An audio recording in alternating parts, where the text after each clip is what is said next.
Hello सांग माने जय जगन्नाथ। आज आमर मिनी ब्लॉग को आपण मानक स्वागत। आमे जाइथिलु आज बर्थडे पार्टी रे सेठी आमे कौन सब एंजॉय कलु। एठी श्रुतिर केते बढ़िया मजा मजा पोज से दउची फोटो उठेबारे। श्रिया भी तार बढ़िया बढ़िया लुक दउची। तापर आरंभ हो गला स्टार्टर खाइबा पई टाइम। कौन कॉम्बिनेशन होउची देखो। पनीर टिक्का के तंदूरी पनीर खिया जाउछि एठी। लोक माने जे जार खाइबा चलची। विभिन्न प्रकार ड्रिंक आसथिला से सब पिया चलची। मन पसंद जहा से सब आनी खिया जाउछि। आउ ए बर्थडे पार्टी रे खूब सारा मस्ती करिसेंती दी जण श्रेया श्रुति। खीरी संगर रे गुलाब जामुन कॉम्बिनेशन।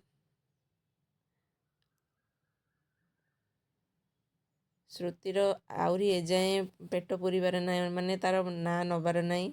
किछि ना किछि तार खाइबारे लागिची। तापर शेषरे एंजॉय सरिला बर्थडे पार्टी रो। घर को आराम से फेरिलु। बेलून गुड़ाए गुड़े धरिकी आछंती मैडम माने। Thank you.